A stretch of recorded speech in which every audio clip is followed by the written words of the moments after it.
Hello guys, welcome back to my channel. मैं निशा। आज मैं आप लोगों के लेके आई हूँ जो लोग भी सीटेट का एग्जाम देने जा रहे हैं उनके लिए हिंदी की पेडागोजी के मोस्ट इंपॉर्टेंट क्वेश्चंस लेके आई हूँ। ये क्वेश्चंस हमारे एग्जाम में पूछे जा चुके हैं और आप लोग इन्हें सॉल्व करेंगे तो आपको पता चल जाए कि आप लोगों के हिंदी में किस तरीके के क्वेश्चन पूछे जाते हैं। जिन लोगों ने इससे पहले की 5 वीडियोज़ नहीं देखी वो मेरे चैनल पर जाकर देख सकते हैं। आपके सीटेट की जो पेपर फर्स्ट और पेपर सेकंड दोनों की तैयारी इस पर चैनल पर कराई जा रही है और साथ ही साथ आपका जो NCERT है क्लास 6, 7 और 8 की जो SST की NCERT है वो भी कराई जा रही है।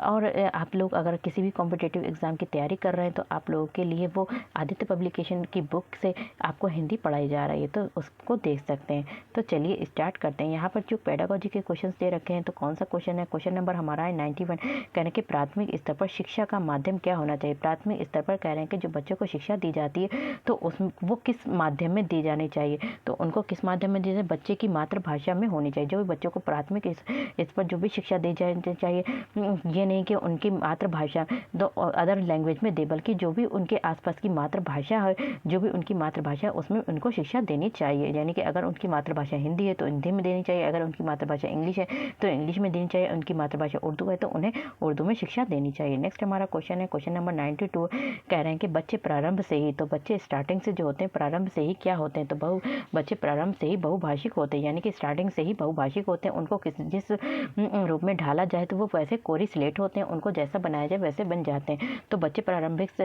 से क्या होते हैं? बहुभाषिक होते हैं। अतः उनका ये कौशल स्फुट रूप से विद्यमान रहता है। उपयुक्त वातावरण उपलब्ध कराकर उनके कौशल को विकसित किया जा सकता है। नेक्स्ट हमारा क्वेश्चन है क्वेश्चन नंबर 93। प्राथमिक स्तर की पाठ्य पुस्तकों का निर्माण करते समय आप किस बिंदु पर विशेष ध्यान देंगे? तो कहना है कि जहाँ पे फर्स्ट टू फिफ्थ है प्राथमिक स्तर पर जो भी पाठ्य पुस्तक है, जो भी टेक्स्ट बुक है वो बन रही है, उस बनाते समय आप किस बिंदु को, कौन से बिंदु पर आप विशेष ध्यान देंगे? तो किस बिंदु पर आप विशेष ध्यान देंगे कि हिंदी भाषा के वैधपूर्ण रूप शामिल हो। हिंदी भाषा के जो भी लैंग्वेज है वैधपूर्ण रूपों को शामिल करना चाहिए। नेक्स्ट हमारा क्वेश्चन है क्वेश्चन नंबर 94 है चौमेस्की के अनुसार कौन सा कथन सही है? जो चौमेस्की है उनके अनुसार कौन सा कथन सही है? तो चौमेस्की के अनुसार कैसे बच्चों में भाषा सीखने की जन्मजात क्षमता होती है। जो चौमेस्की थे उन्होंने क्या, बच्चों में जो होती है एक जो होती है LED लगी होती है तो हमारे क्या होती है, बच्चों में क्या होती है, जन्मजात क्षमता होती है। तो चौमेस्की भाषा सीखने की जन्मजात क्षमता होती है। उनका विचार है कि बच्चों में एक नैसर्गिक की क्षमता होती है जिसके अनुसार जो होती है वो भाषा सीखने में खुद ही वो भाषा को सीख जाते हैं। नेक्स्ट हमारा क्वेश्चन है क्वेश्चन नंबर 95 है। कहने के पाठ के अंत में अभ्यास और गतिविधियां देने का उद्देश्य है। देखिए, कोई भी चैप्टर हम बच्चों को पढ़ाते हैं तो उसके बाद में क्या होता है, अभ्यास यानी कि प्रैक्टिस वहाँ पर दी होती है और कुछ एक्टिविटीज़ दी होती हैं। तो वो क्यों दी होती हैं, उनका क्या उद्देश्य है, तो वो काहे के लिए दी जाती हैं? तो बच्चों को अभिव्यक्ति के अवसर देना। तो इससे क्या होते हैं, बच्चों को अभिव्यक्ति के अवसर मिलते हैं ताकि बच्चों से कुछ वहाँ पे क्वेश्चंस दिए होते हैं वो उनको क्वेश्चंस को करते हैं और उनको चैप्टर भी याद हो जाता है और कुछ प्रैक्टिस भी करते हैं।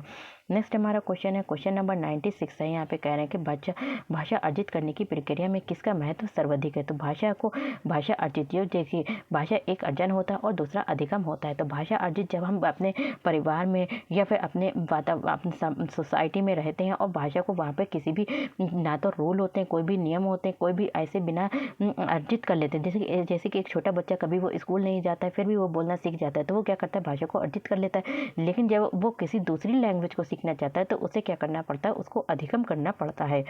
तो भाषा अर्जित करने की प्रक्रिया में किसका महत्व सर्वाधिक है? तो किसका है? समाज में। तो हम जो भाषा को अर्जित करते हैं, लैंग्वेज को सीखते हैं तो वो समाज से सीखते हैं और जो भी हम सेकंड लैंग्वेज को सीखते हैं तो वो उसके लिए कुछ रूल्स नियम होते हैं तो उसके अनुसार हम सीखते हैं।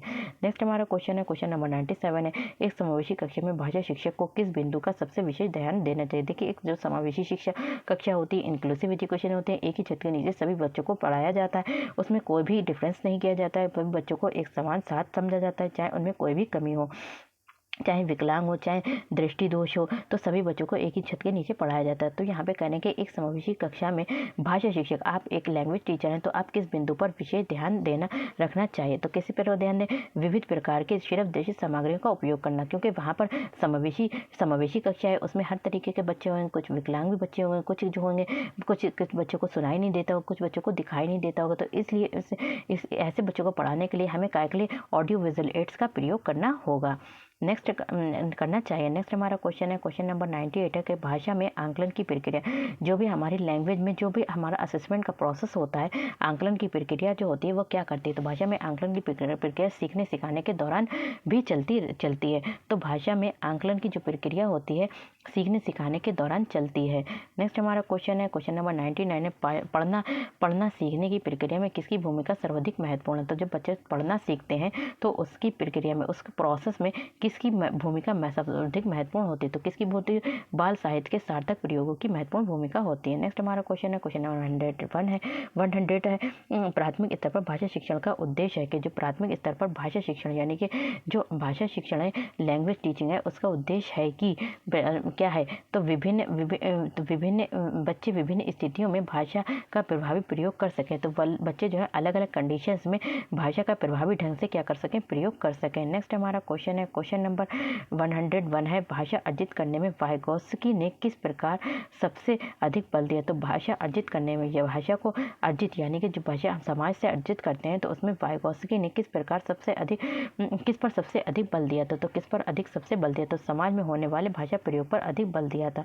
नेक्स्ट हमारा क्वेश्चन है, क्वेश्चन नंबर 102 है, बच्चे की भाषा का आंकलन करने के लिए सबसे उचित तरीका क्या है। जो बच्चे की भाषा होती है उसको हम असेसमेंट करने का सबसे उचित तरीका क्या है। तो क्या है कि बच्चे के भाषा प्रयोग का अवलोकन करना, बच्चा किस तरीके से भाषा का प्रयोग करे, उसे यूज़ करे, हम क्या करेंगे, उसको क्या करेंगे, ऑब्जर्व करेंगे, अवलोकन करेंगे।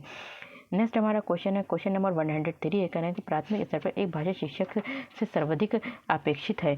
तो प्राथमिक स्तर पर एक भाषा शिक्षक से सर्वाधिक अपेक्षित है। तो क्या है, सर्वाधिक अपेक्षित क्या है। तो कक्षा और कक्षा के बाहर बच्चों को भाषा प्रयोग के लिए क्या करना, प्रोत्साहित करना, उन्हें मोटिवेट करना, प्रोत्साहित करना। नेक्स्ट हमारा क्वेश्चन है, क्वेश्चन नंबर 104 है, भाषा सीखने सिखाने के संबंध में निम्नलिखित में से कौन सा कथन सही है। तो भाषा को सीखने या फिर दूसरों को सिखाने के संबंध में कौन सा कथन जो है वो सही है। तो कौन सा कथन सही है। तो बच्चे स्कूल आने से पूर्व ही भाषाई पूंजी से क्या होते हैं, लेस होते हैं। नेक्स्ट हमारा क्वेश्चन है और लास्ट हमारा क्वेश्चन है, क्वेश्चन नंबर कौन सा 105 है, प्राथमिक स्तर पर भाषा सीखने की सर्वश्रेष्ठ विधि है। तो प्राथमिक स्तर पर भाषा सीखने की जो सर्वश्रेष्ठ विधि है वो क्या है। तो बच्चे भाषा कैसे सीखते हैं, तो बच्चों को भाषा प्रयोग करने का विविध अवसर देना। तो ये क्या है, एक सर्वश्रेष्ठ विधि है। तो वीडियो पसंद है तो like share subscribe my channel. Thank you, have a nice day. मिलते हैं नेक्स्ट वीडियो में, तब तक के लिए आप लोग अच्छे से तैयारी करिए। मिलते हैं नेक्स्ट वीडियो में।